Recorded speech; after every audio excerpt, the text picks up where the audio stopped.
Hey guys, this is Katie with Vintage and Vinyl, and we have Jack at Jack's Trax Records here tonight. I am so excited to have Jack on. Jack, so good to have you. Thank you for being here.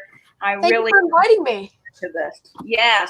So let's see if there's anyone in the chat, and I'm going to put Jack's information down at the bottom, scrolling, so that you guys can go follow Jack on YouTube and on Instagram. He has fantastic content, and he is one of the youngest people in the VC, which is so, so cool. So Jack, again, thank you so much for being here tonight. Awesome. So do you see anyone in the chat? I'm looking. My chat was messing up the other day on StreamYard, so I hope that we don't have that problem. Little Vintage Me 64. Hello. Hi, Diana. So great to see you. That is wonderful. Anyone else in the chat? For some reason, oh, there my chat goes. It's working now. Hi, so great that you are here joining us tonight. So Jack, while we're saying hello to people, tell us a little bit about yourself. I'm Jack from Jack's Trax Records. I've been collecting vinyl for around 6 months. I have a YouTube channel, again, called Jack's Trax Records. So not much. I'm mostly into, like, rock. Some of my favorite bands are Rush and Cheap Trick.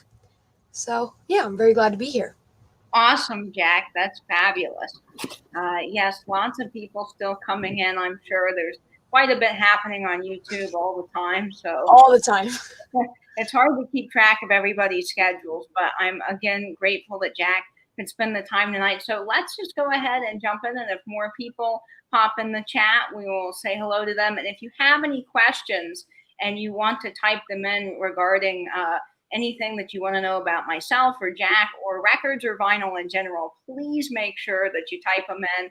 And if we miss it, we'll go ahead and type that in the chat, and we'll make sure to get that answered. And Diana says that she likes 70s and 80s music. Awesome. She likes rock. Yep. Can't go wrong with that. So Jack, tell us how you got started into vinyl. So I've always been into like CDs. I remember in my like parents' car, my grandparents' car, we always had CDs. So I guess I was used to hearing a full album rather than a song, which a lot of people my age aren't used to because of Spotify and the shuffle feature, and just songs all around. So I was very used to albums rather than just songs. And I was actually eating at a Panera with a friend of mine. And there was a music store next door, and I knew they had CDs, so we went in, and there was hardly any CDs, and there was like a ton of vinyl. So I said, "Hey, what the heck?" So I went through the vinyl and found like 10 awesome records that I already had on CD. So I bought them.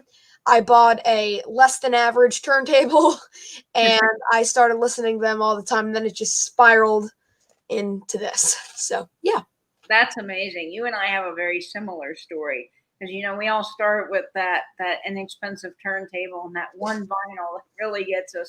And I started with Frankie Valli and a Crosley, and of course my collection has expanded exponentially from there. But that's fantastic.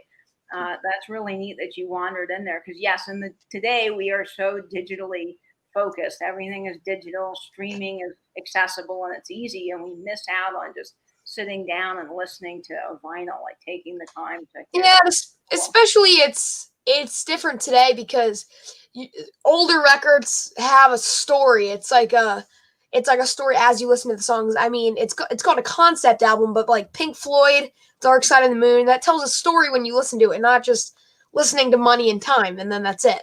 So exactly. Yeah, and honestly, if you asked anyone my age, I don't think they could name a record, which is kind of unfortunate because they're so used to just listening to songs. So, yeah, so that's a benefit to vinyl, I think. It really is. So Victoria H is here, and she's saying that she's so glad to catch us live. We are glad that you caught us live, Victoria. Thanks for joining us.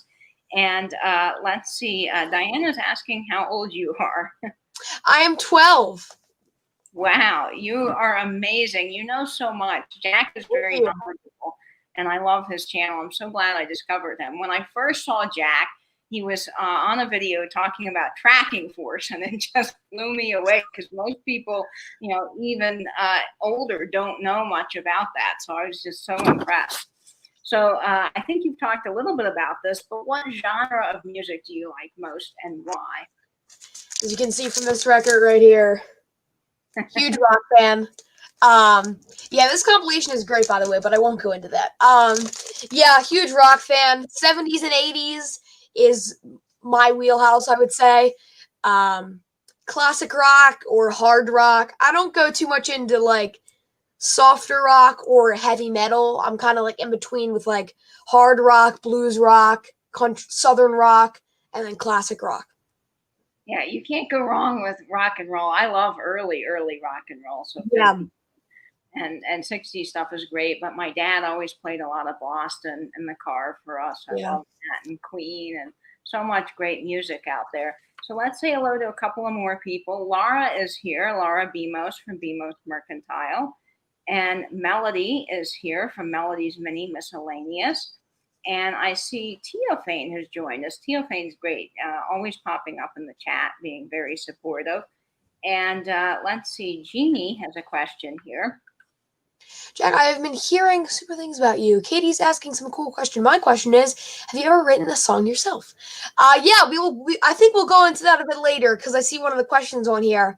But I am in a band and I have written many songs, but we'll probably cover that a bit later. So make sure to stay tuned. Wonderful, wonderful, Jack. So thank you all again for tuning in. Oh, Adam's here from Record Crate. He says, rock and roll. Absolutely. All right. So I hear you're in a band. So since we've just talked about that question from Jeannie, tell us a little bit about your band that you're in. So I am in a band with my friend Jack, and it's not. I wouldn't consider it a band. It's more of like a duo. I've been in a few bands with multiple people in like school, and I have this thing out of school that I do every once in a while. But predominantly, I have a band with my friend Jack, and we play like little high schools and like stuff like that. We actually just finished at the studio a week ago, which was a pretty cool experience. So yeah, I was gonna put the link to his channel in the chat, but now realizing. Well, I can add it in the description when we're finished with this. So cool. Definitely go check out Jack, and of course your friend Jack as well. Yeah, two Jacks. Two Jacks in a band. Well, that's so much fun. And I hear that you're a drummer in the band, right? So I play a few things. Drums mostly. But drums and bass are my two main ones. And then I go into like little guitar things. I know like bar chords and open chords and all that. I know like scales and stuff on guitar, but I'm no Jimi Hendrix or whatever. Yeah, so bass and drums mainly. I do a little bit of keyboard. I can't play any Beethoven, but I can work my way around Piano Man. But yeah. That's wonderful. That's wonderful. So Jeannie's asking what's your band's name? So it's not really, so we don't really have a name. So we did something called the Jacks for a while, but we kind of stopped that. It's kind of just me and Jack going to random places, just saying we're Jack and Jack. But maybe we should come up with a duo name.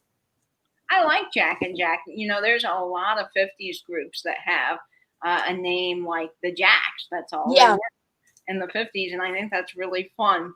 So what is one tip you would give anyone that's new into vinyl? What would you tell them when they're starting out collecting?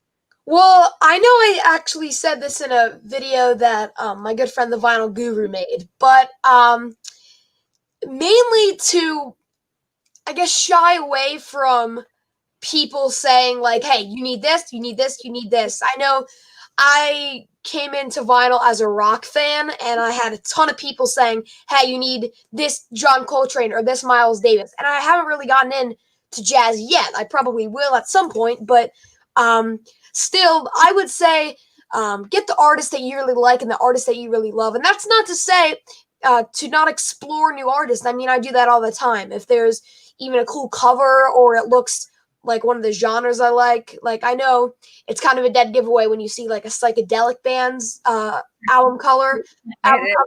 Yeah, you kind of know. So I would definitely say if it's the right price, explore some new music. But I would say stick to the artists that you really like and the albums that you love. Not just listening to everybody else, because that'll keep you motivated into this awesome hobby, and just you keep listening to music if you like the music that you're really listening to. I totally agree with Jack on this. I really think that's a good tip because when I started, so many people want to say, "Oh, well, you have to have this essential country album, or you have Yeah, to jazz," and I love all kinds of music, but I haven't explored tons of jazz yet. That's not really a field that I enjoy as much as other genres of music, and I yeah, feel like it's totally okay to have a curated collection of what you just like, as well as exploring new things. Because along the way, you will find something else. Like, oh, this is really good, or you just take a gamble for $4 at a record store sometime. But I do yeah, agree, nothing wrong with just starting with what you really like one artist, and going from there. You'll yeah. enjoy vinyl so much that way. So little vintage me 64, that's Dana. She's saying that she's very impressed with you, Jack, and you know a lot, and she can see you as a DJ or a music producer one day. I totally see that. I think that's fantastic. This is really strange because I was on a live stream just actually an hour ago, and someone said the exact same thing. So Oh, really? maybe we're predicting something here. Well, we might be. That might be your future career. Okay, let's see. Jeannie's saying, if you could magically go see one group or singer who's not alive anymore, what would you choose? That's a hard one. I have seen Rush already. When their last tour with Neil Peart, R40, but it would be my dream to see them again. I would love to see. Um, all these guys are alive, but I would love to see Sebastian Bach reunite with the original members of Skid Row. That's always been a hope for me that eventually happens, because I love his singing. And honestly, today's singer for Skid Row, I don't even know his name. So I'm not trying to hate on him or anything, but that proves how great he is that I can't remember his name. But yeah, that would be really cool. Um, yeah, those are the two main ones, like the original Skid Row, and Rush. Yeah, The Beatles would also be pretty awesome. the Beatles are just Of classic. course. But I would love to go back and see Buddy Holly or Chuck. Yeah. Those two, I mean, would be top on my list for sure. Let's see, we got some other questions coming in. Laura's saying she's very impressed as well. And Melody's saying she loves Rush. Me as Rush well. Moving Pictures album. Let's see. I think we've covered all the questions in the chat. That's fantastic. Yeah, there are just so many good musicians out there that sadly aren't alive anymore, and it would be great to go see them live. Yeah. Let's see. Mike Sweeney's saying hello. Hi again, Jack. Awesome. So lots of great people here in the chat. Thank you all for joining us. If you guys have any questions, please feel free to go ahead and type them in the chat here. Jeannie's saying that you're going to be the next Dick Clark. That's going to be fun. Yes, Jack, you are so talented. Thank you. I'm wondering if you're going to be picking up anything for Record Store Day Drops #3, because I've looked at the list and I got to be honest, guys, there's nothing I really am after. I got everything in drop #1 that I wanted. So I'm the complete opposite. This drop is my most. All my #1s are coming out. So, very excited about this. This was actually a Cheap Trick album released last year for Record Store Day, and it's a live album called Are You Ready? And they're doing a very similar one this year called Out to Get You. Of course, I have Skid Row self-titled, which is probably one of my favorite albums of all time. It's very hard to find, but it's an awesome one. And Slave to the Grind, the expanded edition, is coming out for Record Store Day, and that's a huge kind of holy grail for me. So that'll be really awesome to see reissued. I'm very excited about that. And then that's not all of them. The Record Safari DVD I'm very excited about. Alex Rodriguez basically has a record stand at Coachella, and he did this whole documentary about how he travels the world to find records. oh, wow. which is really really cool. And that was on their website for like a week, and you can't watch it anymore. And I unfortunately missed that opportunity. So I think the last release of this documentary is coming out on Record Store Day on a DVD format. So very excited about that. The Who, a quick live one, which it has one of my favorite tracks of all time, My Generation, on it. So I'm very excited about that Who one. Yeah, those are some of the main ones. The Skid Row, the Cheap Trick are the main ones, though. Yeah, I've heard a lot of people wanting the Who. That might be tough to find. I don't know how many the quantity of that record, but hopefully it's a large amount because I hope you get it. So are you shopping online or are you going into the store? How's that all working? So I'm not going to go into a store for right now with COVID, but I have worked out a really good strategy where I always film at this place called the Sound Garden here in Maryland. I saw that video. Fantastic, by the way, guys. Thank you. So there's two videos, the one for the September and the one for the August. So I always do one for RSD drops, and he just gets some of the records, and then I can pick them up a couple days later. And then get them there. So I don't have to worry about shipping because that's always a pain. I mean, some of these Record Store Day packages, I love the people at Record Store Day. I know I've chatted with the co-founder, Michael Kurtz, a few times, and I love those people, but the packaging on these records can sometimes be a little iffy. So when the record's just kind of out on that sleeve, like that Doors record that came out this drop, I know a lot of people were complaining about the packaging, but that would have been completely warped if that would have shipped. And it's just, I'm kind of in the middle with that. The shipping's hard. That is one thing. And then sometimes after Record Store Day, you see the prices skyrocket. Oh, yeah. I mean, actually, this year it's been calm, I think. Besides that Bill Evans jazz record that was released in September, I know that's going crazy. I feel like there is just a couple records that skyrocket, and there's not that many. I don't think there's as many so-called flippers this year. But yeah, that Space Hog that came out in August is skyrocketing, and that Bill Evans is going up. So I think there's probably going to be one each drop. I know the list for Black Friday, Record Store Day, just came out. I haven't seen that yet. I'm behind a little bit. I'll have to check. There's like a hand poured Let It Bleed record, Rolling Stones, and there's only 900 copies. Only 900. Wow, people are gonna go insane. It's already $100 retail. So 100 retail. 100 retail. It's one record, and people, I can't even believe the aftermarket on that's going to be insane. Oh, I know. So honestly, if you see that, I actually do suggest picking it up because it'll be worth a ton. I mean, don't sell it, but seriously, that'll be a very valuable record. Oh yeah, I wouldn't sell it. I mean, that's just cool to have in your collection. Yeah, for sure. It's on this cool color vinyl, which is all the rage now. Yes, it is. But it does, attract people to Record Store Day, which is good in that sense. Record Crate. Adam just said I'm ordering 800 Rolling Stone records for my shop. Oh, good luck with that. I heard last Record Store Day, I don't know if it's true or not, but I heard that some of the record stores were getting a little shortchanged. They weren't getting as much as they thought they were. And I saw some people were disappointed about not getting some of their drops, their records that they wanted.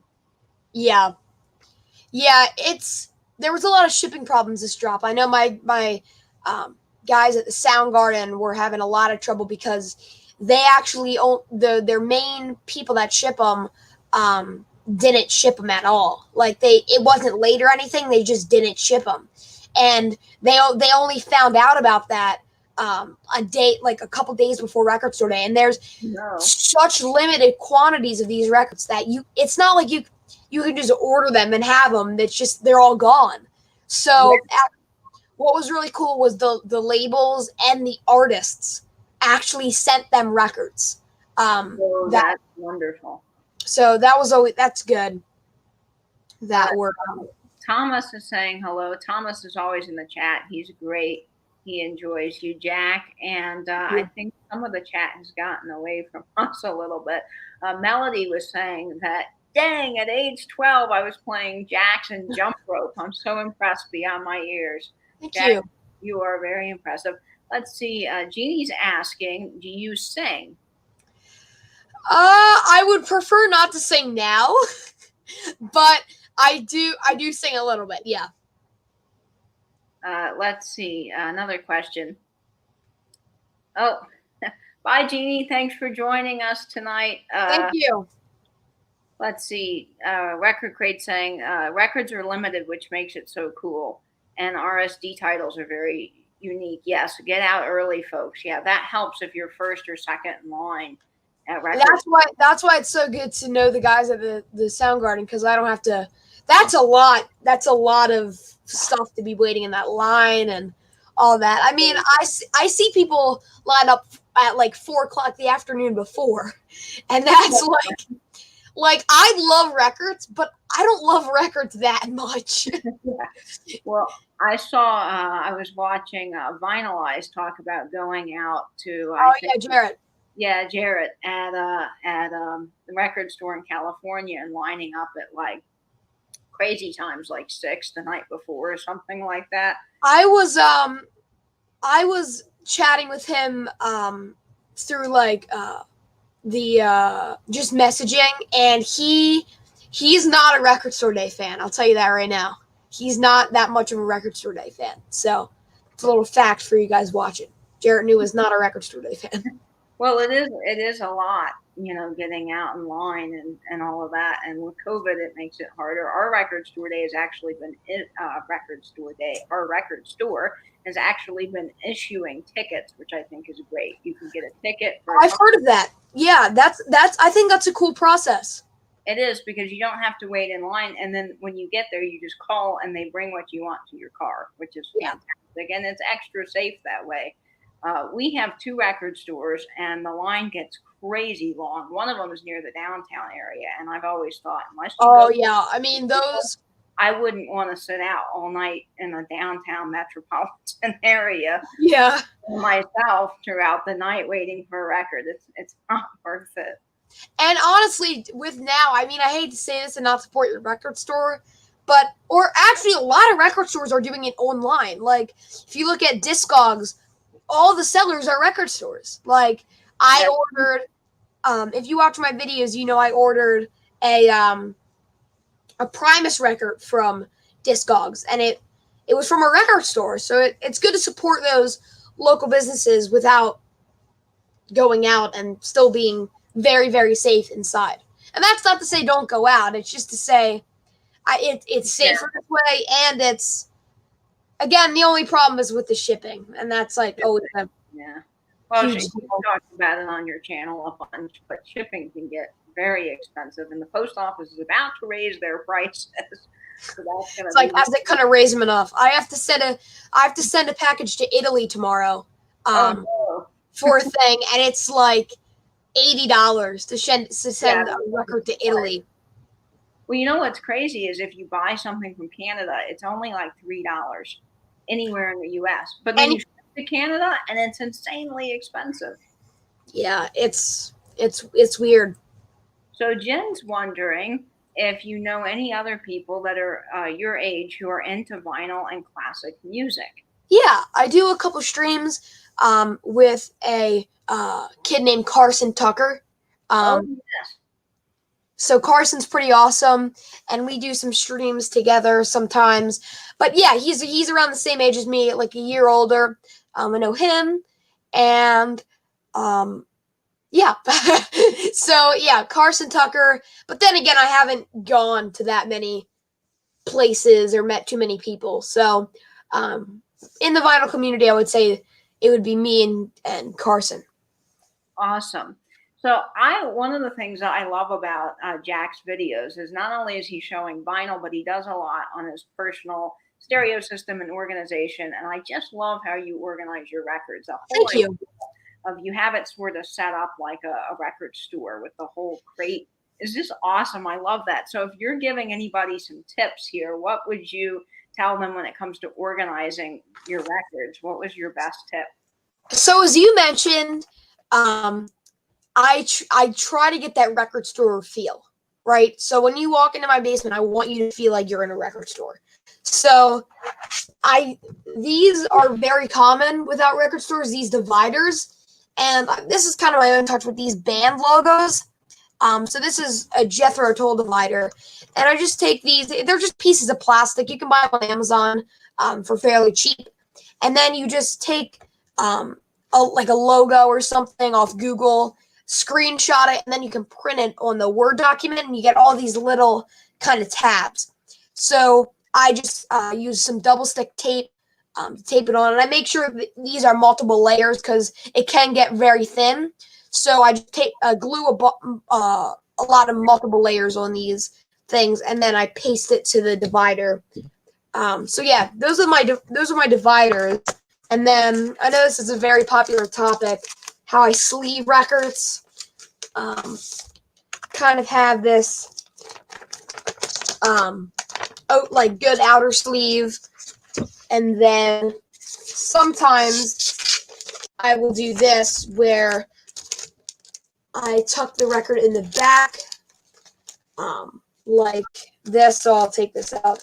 I keep all the original artwork that came with it, and then this like MoFi sleeve. It's not really MoFi, but it's like a polyline sleeve, and Yeah, then really nice.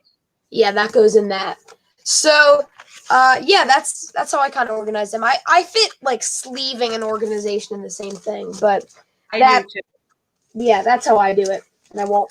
Really like the idea of putting the record in the MoFi sleeve behind the album jacket. I think it just makes it so easy.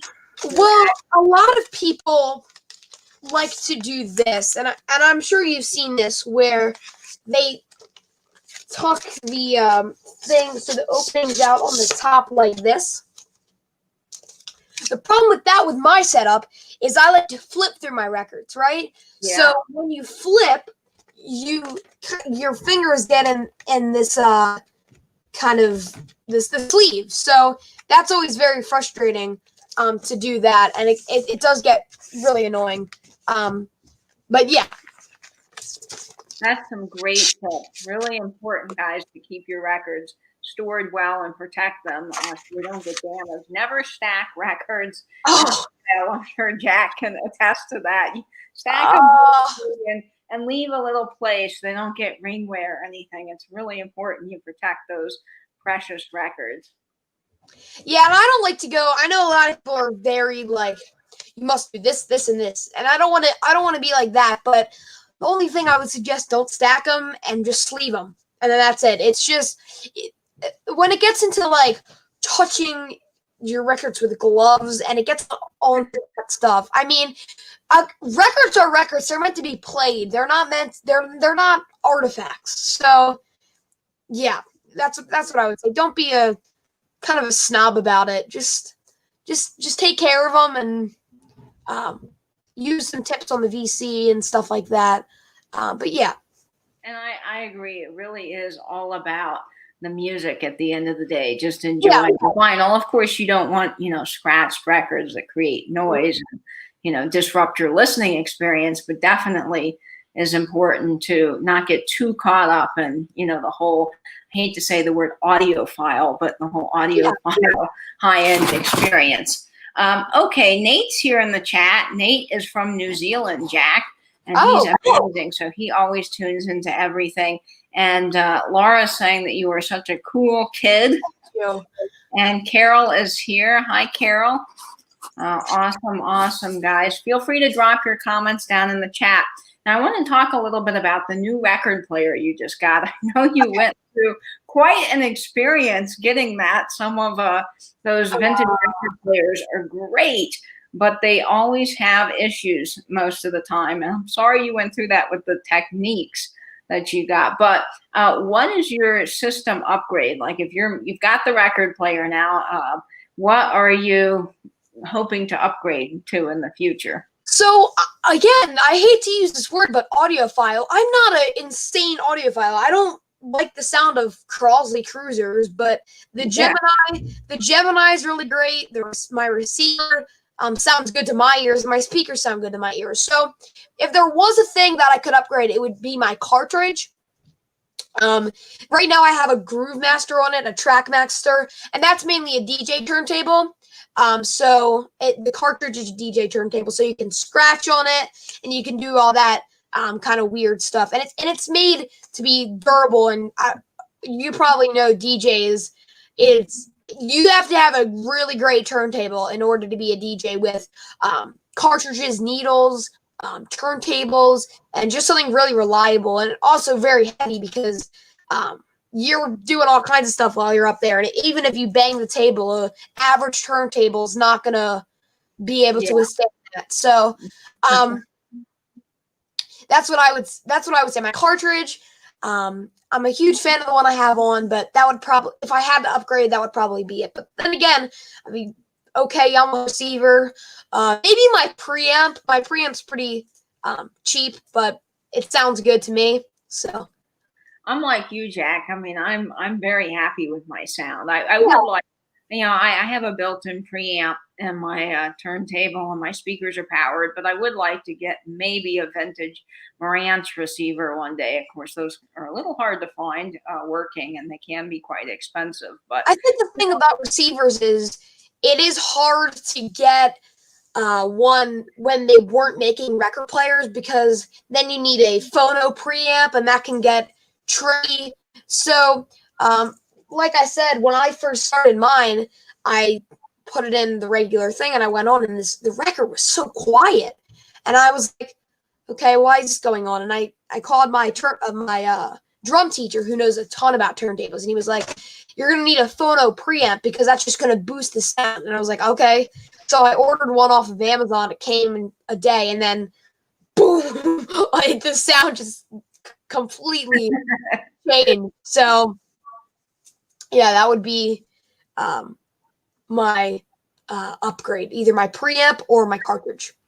yeah, I'm really, for the most part, happy with my sound. To me, it's warm, it's clear, it's detailed, and I'm happy. And if you've seen my record player setup video, I don't have my system in the middle of the room, and it still sounds just fine to me. So I mean, maybe I don't have that tuned in ear, but Well, I'm I have pleased. my system. I have my system completely to the right of my room, but I have my speakers on one side and one side on the other. So I think that's really all that matters. The actual sound that's going on. So yeah. Yeah, the speakers, exactly. Yeah, mine are next to my turntable, which I know is considered a no-no, but when you live in an apartment, you got Yeah. limited space. You got to do what you got to do. Okay, Laura Bemos here is saying that she loves records. However, currently I'm getting back into 8 tracks. My father always played 8 tracks, and I miss him so much.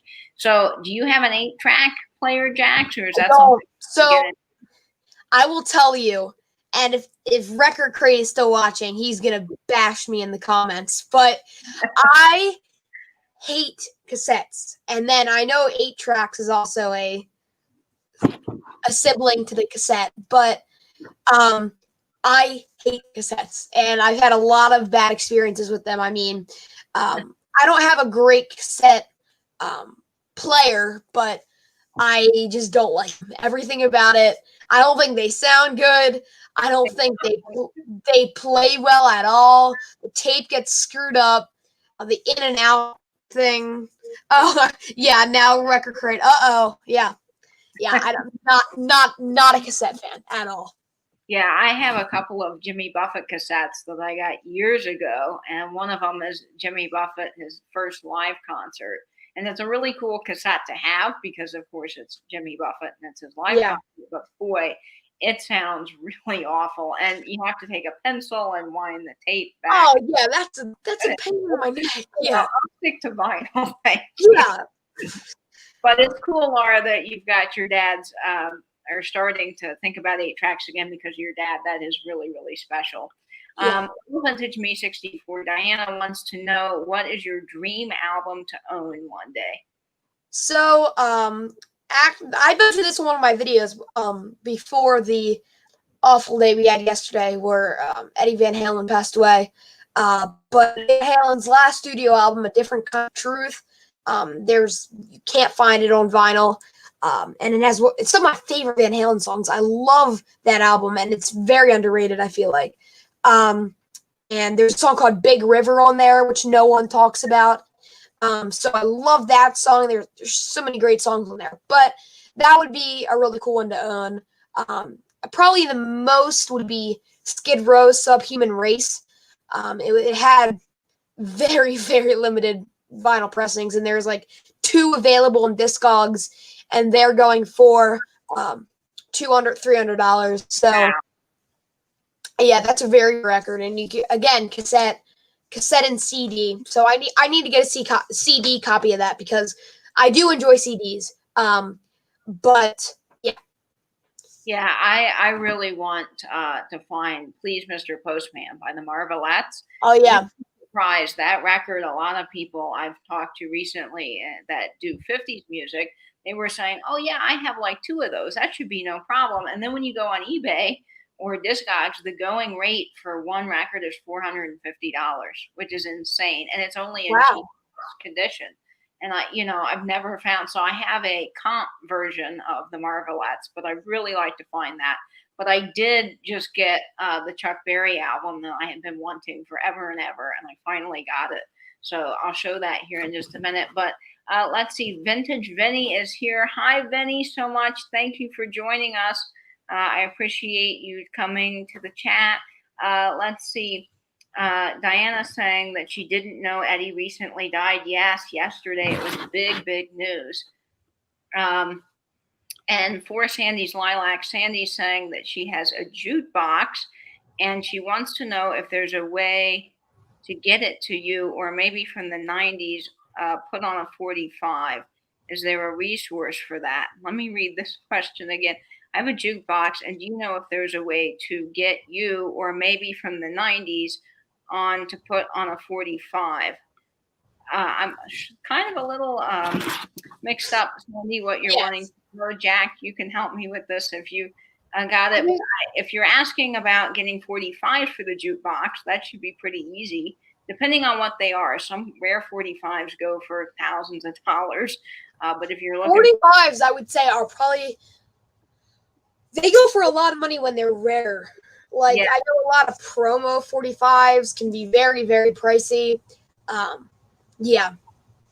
yes, promo 45s can be, and a lot of 50s stuff. If you're looking for 50s and 60s, of course, that's what I really love. So I'm speaking from that, and Jack can speak to other time and music. But I really, really think that some of those early 50s stuff, or if you're looking for some of those one hit street corner doo-wop groups, Mhm. those can be really tough to find. But if you want just some Little Richard or some things like that to fill your jukebox, you should be able to get those pretty Yeah. easily. I got a 50 45s at one time I didn't make a video about it, unfortunately, because it was before I started making videos, but I got 50 45s one time for like $5. So that they go for, I've gotten them very, very cheap, and they come in sleeves. They're great condition. I would stay away from ones that don't have sleeves. That's very popular recently. I've seen a lot of them. Record stores are just putting them on these like metal rods, and you have to, don't mess with that, I would say, because those are going to get scratched, sound terrible. But yeah, in generic sleeves and scratch free or um, dirt free and all that kind of stuff, I would say, yeah, if you like the artist, look it up. Yeah, look for those. Yeah, a lot of antique stores I've noticed have just been shoving the 45s Yeah, on without sleeves. And I think Vinyl Guru just showed her shopping video at one of the yeah, bargain places where they just had them on a rack. And I was like, oh on a my God, rack. we're all going to Yeah, catch, you know? Melody's saying that her dad listened to 8 tracks and she needs to find a player. Well, they are out there. I don't know what the going rate is, but I'm sure you can find them. Jack, have you seen any? Do you just recommend Facebook Marketplace and that kind of thing? Yeah, actually, after my Technics experience, probably not. Um, And Jack had a rough experience there. Facebook Marketplace. I got my money back though, which was nice, but I'm pretty sure that's probably very rare. I would recommend going into record stores that sell used gear, or even thrift stores. I know a lot of them probably have them, but yeah, those would be my recommendations. An elderly poodle is in the house. Her son actually works at a record store. And wow, that's cool. Had so many tangled cassettes, geez, that I've had to scrape out. Yeah. It can be a mess sometimes. Let's see. I'm sure there's more chat. He said, my son just agreed with you on the 45s. Yeah, they can get really scratched up. Okay, so let's see. What else? Let's show some records, Jack. I know that we each picked some of our favorite albums to show. Some, yes. Jack and I were talking about this before the show, but you just can't pick like 5 or 6. I mean, really, everything in my collection is my favorite. I probably have like 20 here. So it may be long, but I'll try to get through them fast. So, Jack, go ahead and show us one of your favorite albums that you picked. I know you're a Queen fan, right? I am. So this is my favorite Queen album, The Game. Oh, yay. That's a great album. This is definitely my favorite Queen album. Dragon Attack, such an underrated track. That bass line, the guitar, drums, awesome. Another one, Bites the Dust, is on here. Crazy little thing called Love. Yeah. I love this album. Yeah, fantastic. Love Queen. Yeah, I pulled a Queen album as well. One of my favorites here is Sheer Heart Attack. Yeah. Out of the sleeve. I love Killer Queen. That is such a good track on this album. I think it's fantastic. So what do you have next for us, Jack? This is a quintessential album, in my opinion. When I did that the Vinyl Guru contest with the 5 albums contest, this was the most important album to own, in my opinion. It's got so many awesome songs on it. Stairway to Heaven, Black Dog. I mean, it's so good. I think Led Zeppelin 2 and this may have a tie for me, but in terms of importance to own, this is the essential. That's awesome. Nate is saying that you have very mature taste in music, and I agree. Not a lot of people your age probably would be listening to this great classic stuff. So I'm going to share one of my favorite albums, and this is the one that I was just talking about, Jack, that I was thrilled to find, because this is somewhat expensive online. I saw it going for $100 or more, and this is Chuck Berry's One Dozen Berries. It has rock and roll music, Reelin' and a Rockin', Sweet Little 16. I mean, some of my very favorite Chuck Berry songs are on this album. And Chuck Berry's from St. Louis, for all you guys that don't know. This album here came out in 1958, and I was lucky to get an original press. And there's still a sticker. This was $2.50. I don't know if you guys can see that there, back when it was released, which is crazy to me. Yeah, man. So Vinny's saying that, let's see, We Will Rock You, Another One Bites the Dust, Bohemian Rhapsody are some of his all-time favorite Queen songs. I would say Crazy Little Thing Called Love, Somebody to Love. Yeah. Dragon Attack. My favorite is Radio Gaga. That's a good one. That's on my playlist. Yeah. That's a great song. I've never Vintages here. Hi, Rachel. Hello. Sorry, Jack. I didn't mean to cut you off there. Go ahead.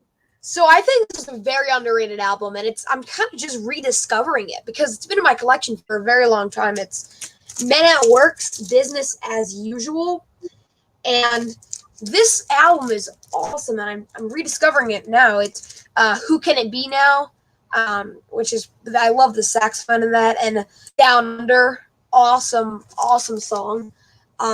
Yeah, the tracks are really, really good on this album. So most people have this in their collection. It's a very common album, and I think it gets overlooked, especially in the VC. No one talks about Men at Work, and I think this album is underrated. But Well, the album art is fantastic.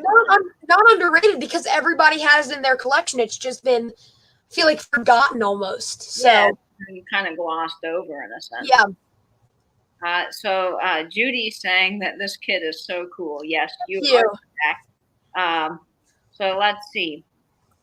Diana is saying, my cousin in Germany is friends with a blind singer if you want him as a guest. He speaks English. I can tell you his name. Oh, that's wonderful, Diana. Maybe we can so cool. have time. Let's see. There's lots of chat. Sandy's saying that she has hundreds of 45s and people give them to her all the time. And when she gets a jukebox, it was already full. So I have to go through and see which duplicates I have and which ones are the best. Yep, that's good to do. It'll take you a couple of hours probably to go through all of those. Yeah.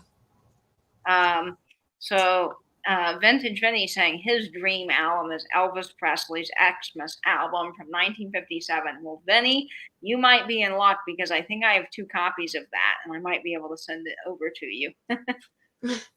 That's so cool. So my next album is one I think is very cool.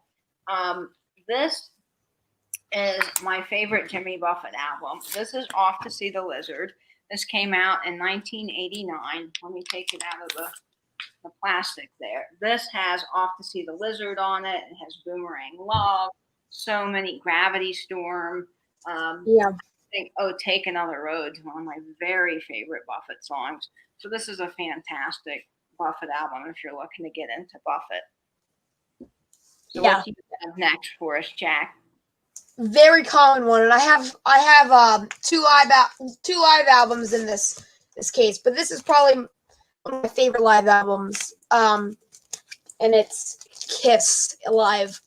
Again, Strutter, Hotter Than Hell, Rock and Roll All Night, of course. Let Me Go Rock and Roll. This is a great live album, and I do want to upgrade my copy of it because it's not in the best condition, but I am happy with the way it sounds. This is the Robert Ludwig version of this album, which sounds awesome.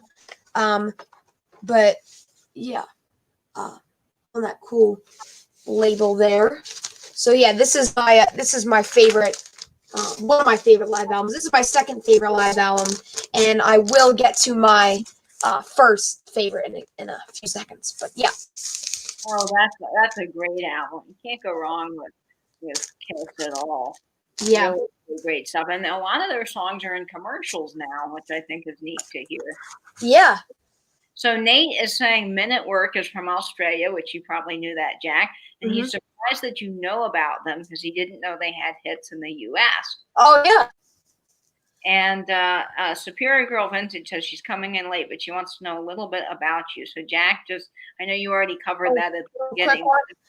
A quick so I am Jack from Jack's Trax Records. I have a YouTube channel called Jack's Trax Records, as you can see on our banner here that Katie created. But yeah, I love Cheap Trick and Rush and Skid Row, and I love rock and mainly the 70s and 80s. Awesome, Jack. Yes, Jack has a fabulous YouTube channel, and he just hit 500 subs, which is so exciting.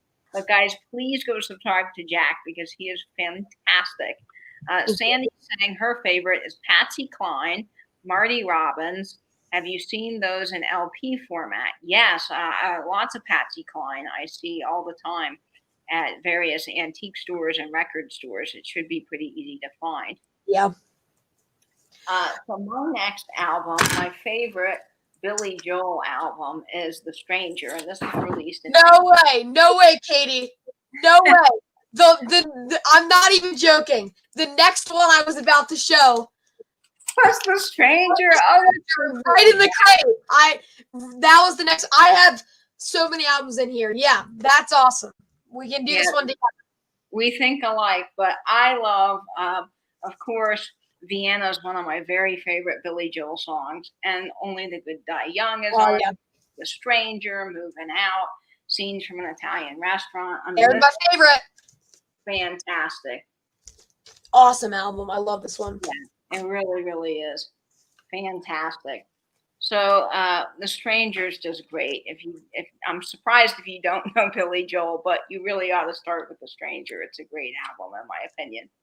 And then I have this one, which is one of my favorites. It's James Gang Rides Again, and I did a cover of this on my channel with my friend Jack. Um, and there's a song on here called Funk 49, which I'm sure a lot of you are familiar with. But this is such an underrated album, and it's James Gang's most popular. But I think James Gang is an underrated band. I don't hear a lot of buzz about him. Joe Walsh from the Eagles, obviously, was the great guitar player. Jim Fox, amazing drummer. So yeah, all these are my influencers. I love all these guys. So yeah, James Gang, underrated power trio, and I suggest checking them out. Great, great, great. So, I lost Rachel at Superior Girl Vintage is asking about Elton John, and yes, I'm a huge Elton John fan. I was gonna pick out his self-titled album. I never did. Great album. I have Captain Fantastic, which is one of my favorites from 1975. Great album art on this. It's very, very unique. And this just has so many great songs on it. I really, really love. Let me see if I can show you the albums on the albums on this, the album art on this. But this is just great. Lots Yeah. of songs, but I really love Captain Fantastic. And there's Curtains on here, and Somebody Saved My Life Tonight, which is fantastic. Lots of great Elton John songs on Yeah. this album, and I really got lucky because he had his last tour concert before the COVID stuff started, and I got an opportunity to see him. I had horrible seats. I was way in the nosebleeds. It was so fun to actually see him live, and his That piano is so cool. came to our side, and I was like, Elton John, so fun. Nate is saying that he loves Elton John too, and he got a little here in New Zealand during a recent tour. Concert canceled. Yeah, such a shame with the pandemic. It really is. My next one is Cheap Trick at Budokan. And many of you know these are my. I say Cheap Trick at Budokan is my favorite. But I don't know.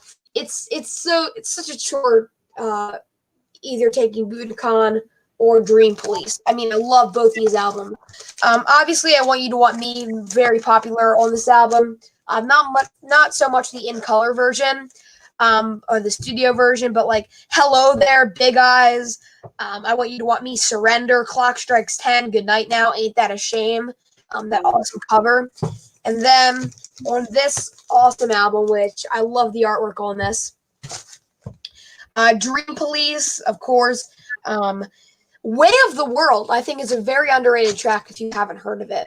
It's an awesome song, and Way of the World is one of my favorite Cheap Trick songs.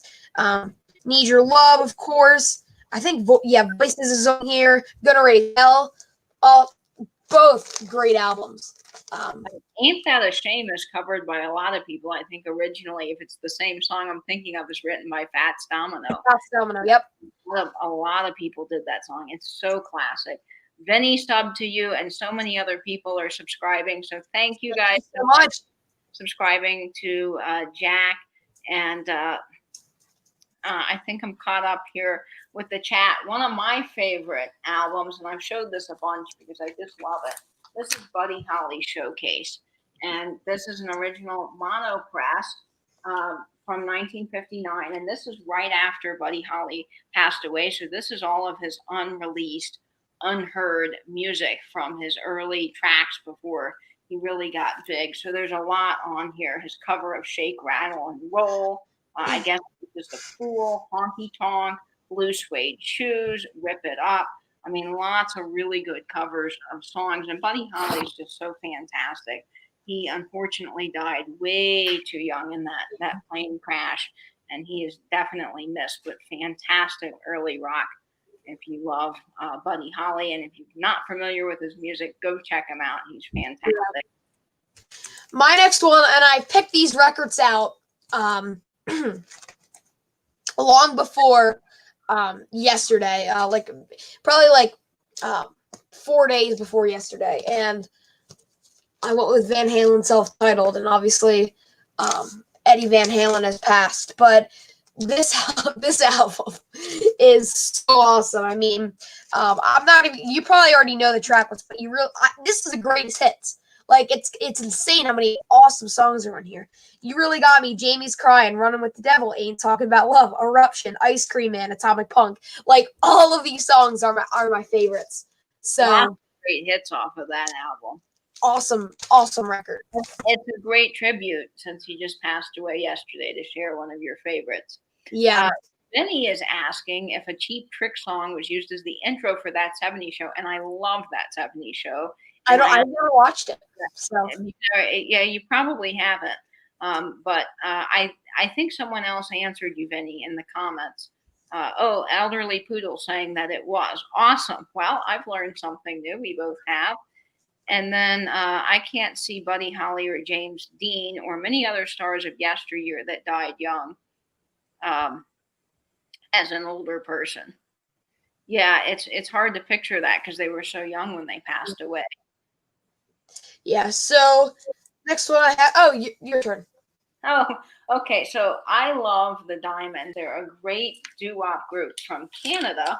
And this release came out in 1957. This is the original press of the Diamonds self-titled album. And this is great because it has Zip Zip on it. Now, if you've never heard the song Zip Zip, you are in for a fun treat because it's a really phenomenal song by the Diamonds. And they just have a unique styling. And of course, Little Darling's their big hit. It sold over 1 million copies of that. It was so famous. But this is fantastic, and it's got Shoe Ya Blues, Oh How I Wish, Girl of Mine is another great one, My Dog Likes Your Dog, so many great 50s stuff, and I really, really highly recommend the Diamonds. Another one that I also really like is I'm a huge ZZ Top fan because I'm a huge Southern rock, blues rock fan, and this album, I like Trace Hombres, which has the amazing song LaGrange, and they have some awesome songs like Fandango. That album's great. But this was more their like 80s sound, and I really like it. It's Sharp Dressed Man, Legs, Give Me All Your Lovin'. Really great songs in this one, but it's not my favorite era of ZZ Top, but it's probably my favorite album because it has so many great songs on it. So awesome. Yeah, you can't go wrong with classic ZZ Top at all. So I found this really great comment here. Laura Bemos is saying she got a chance to see ZZ Top live. That's cool. Yeah, I wanted to see them with. I think they toured with Cheap Trick, actually. Wow, that's awesome. That would have been a really cool show. But fortunately, I didn't get to see it. Yeah. So Vinny's saying Sharp Dressed Man, Velcro Fly are a few that I know. And let's see, Vintage Cat and Paws, welcome to the chat. Thanks so much for joining. ZZ Top is a hard band to dance to, but they have great videos. And Melody is saying she saw ZZ Top last year. Phenomenal. Saw that. Oh, yeah. Rock and Roll Hall of Fame in Cleveland. Yeah, I've been to Rock and Roll Hall of Fame. Have you, Jack? I want to. That's my That's my bucket list. My number one. I really want to go. So when I went, I wasn't all that into vinyl at the time, so I was enjoying it from a standpoint of, oh, this is really cool to see some of, even early, like you see Elvis's costumes and that. Yeah. You could see, but now that I'm such a vinyl junkie, I really want to go back and just enjoy everything. I could probably spend hours in there. Yeah. Just having fun. Yeah, definitely on my list to go back. And then Elderly Poodle was saying that she played that Van Halen a little too loud, and then the neighbors called the cops. Oh no! Yeah, that's always a one to crank up. I'm not the biggest Bruce Springsteen fan, but Come on, this album. That's a classic album, though. Dancing in the Dark, Born in the USA, Glory Days. I mean, Glory Days is a great song. Probably my favorite next to Born in the USA. actually, Born to Run's my favorite. Born to Run's my favorite, but Glory Days is probably number 2. But that's a great album. So we're running to the top of the hour here. So Jack, let's pick 2 more albums to show, and then we'll close it off for the evening so everyone can get to the other live events happening here on YouTube. Cool. So I'll show the next album here. This is one of my favorites. This is Gene Chandler, who's of course very famous, and this is his album on VJ. This is Duke of Earl. This is a mono press, and it's just fantastic. It's got obviously Duke of Earl, his cover of Stand By Me, Turn On Your Love Light, Kisses in the Kitchen, Lonely Island. I mean, lots of fantastic Gene Chandler songs. Really a great album. If you haven't listened to the whole thing, I know most of us just know Duke of Earl, but I'd get this album and sit down and really listen to it all the way through. Yeah, I think so.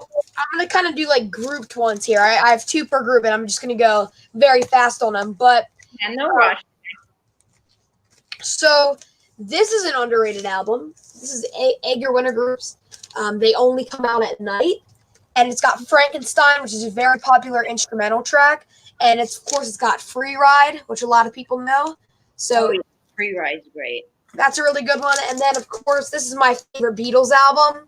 Oh, is that the White Album? It is the White Album. It's man, very dirty White Album. Yeah, but then okay, you have a White Album. Yeah, I love it. I mean, back in the USSR, Dear Prudence, Glass Onion, Obla di Oblata, When My Guitar Gently Weeps, Blackbird's my favorite Beatles song of all time. Oh, Blackbird is a great song. Yeah, this is excluding Revolution 9. This is definitely my favorite Beatles album of all time. And then I grouped these together because they're by the same artist.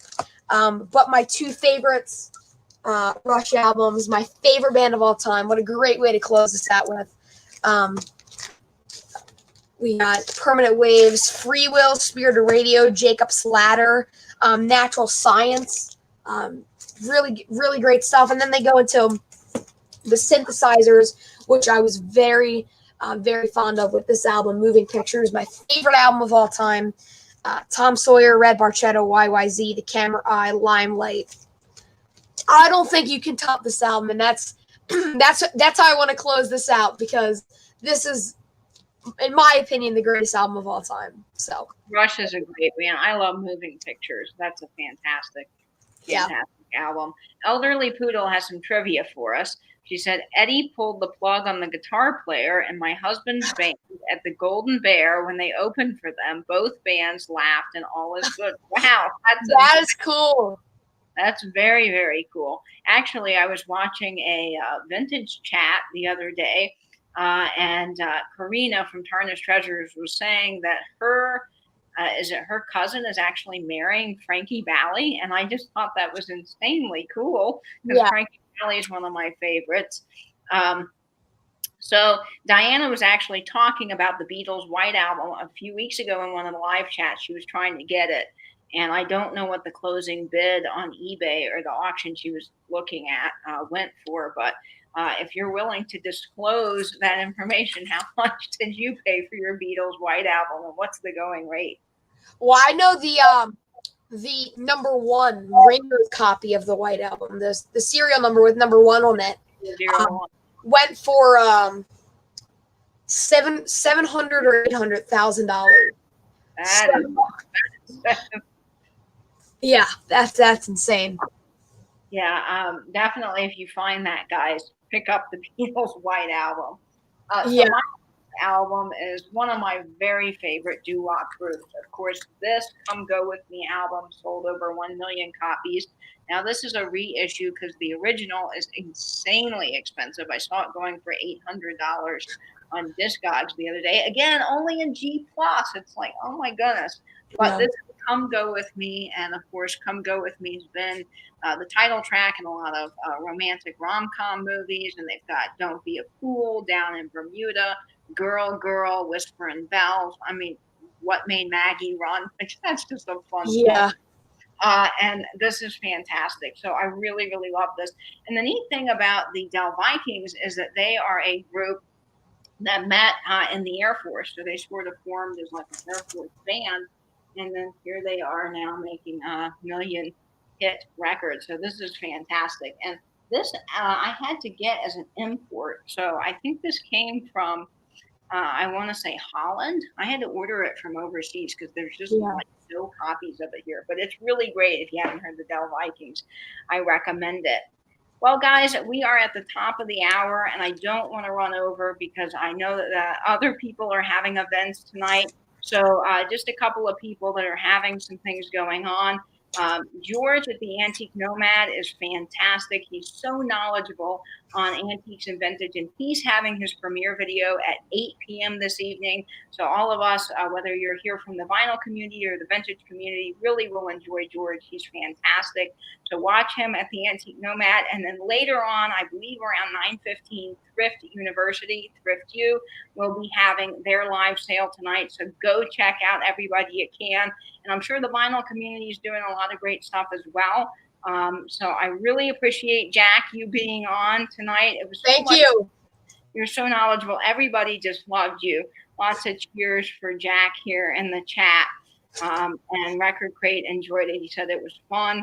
And Nate saying, great interview. You're a cool dude. So anything you want to close the show with, Jack, take it away.